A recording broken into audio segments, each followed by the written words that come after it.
So, apparently Microsoft is working on a disk drive-less system. Now I'm thinking there are two reasons for this.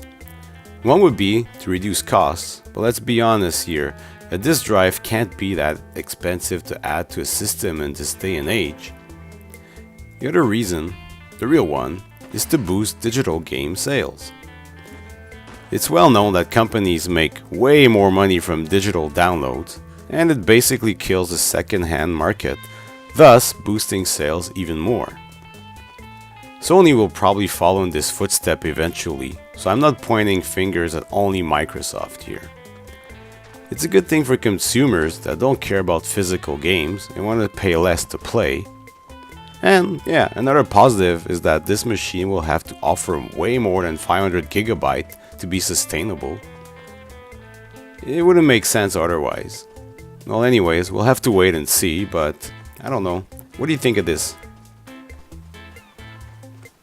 Nintendo will not be releasing a Nintendo 64 Mini Classic for the holidays. Was anybody actually expecting this?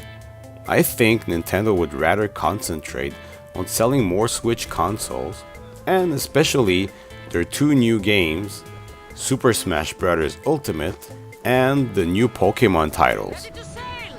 As an aside, I liked the Nintendo 64 when it came out, but gotta be honest, most games weren't that good.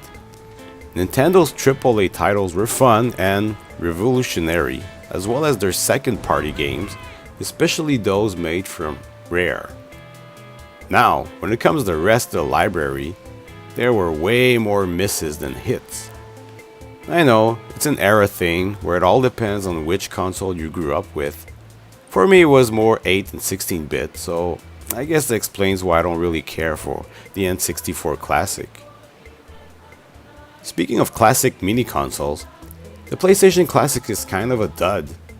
I understand that a lot of the games Sony can still make money out of them from their Now service, as well as selling remasters on PS4, and because of that, I think the 20 game selection is weak. Come on, really? Cool Borders 2? Intelligent Cube? Rainbow Six? Mr. Driller? I'm not saying they're bad games, but to be honest, they're weak titles. In any case, I'm a sucker and might still pick one up. Fallout 76 is out, and it's in bad shape. Nothing new here, coming from Bethesda, who's yet again selling a beta as a final product. As of now, the Metacritic scores from users are very low, and critics aren't too shiny either. We're going to have to wait on this one to be patched, give it a couple months I guess. Hey, Sony will be skipping E3 next year. It seems like big news, but it really isn't. I'm pretty sure Sony has a good reason for this. Possibly the money and time they spent on the event isn't worth it anyways.